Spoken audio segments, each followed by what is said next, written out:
Japan's nuclear crisis worsened today when a second reactor building exploded. The suspected hydrogen explosion did lead to the release of some radioactive material into the air, but authorities were quick to point out the blast did not cause a major radiation leak. Officials have been giving assurances the containment structures that house nuclear material remain intact, but it's becoming clear that those assurances are not based on any certainty about what's going on inside the reactors. A short while ago, the plant owner, the Tokyo Electric Power Company, announced that water levels in reactor number 2 are dangerously low, raising the spectre of a nuclear meltdown. Peter Lloyd reports. They'd been warning of another explosion, and today it happened. Part of reactor unit 3 at Fukushima power plant blew up. The outer wall collapsed in the explosion, similar to the blast at Unit 1 reactor on Saturday.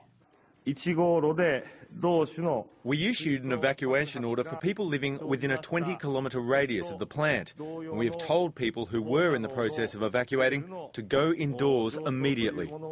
You are now looking at before and after the scene of the explosion that occurred.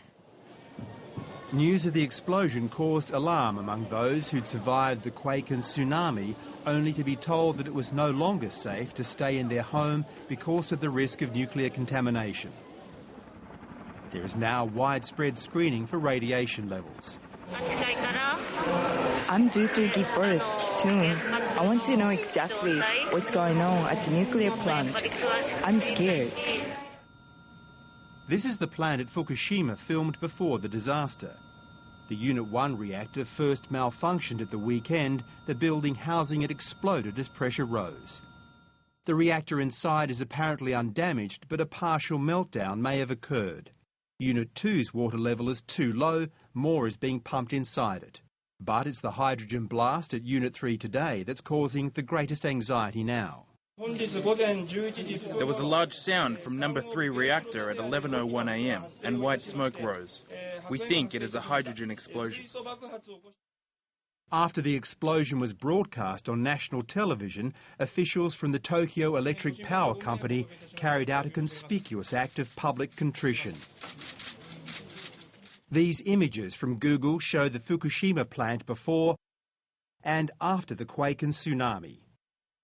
There are different theories about why 2 reactor buildings exploded, and there is disagreement about how serious things are now.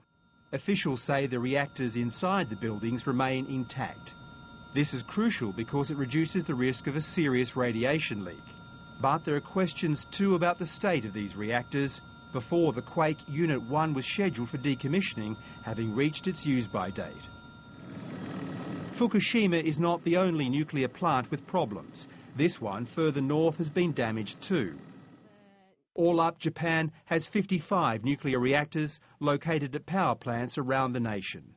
14 are in the quake and tsunami affected areas. Problems at the nuclear plants are making a bad situation worse. Many areas still have no electricity supplies. From tomorrow, the government will start rationing power, restrictions that could last many, many weeks. Peter Lloyd, Lateline.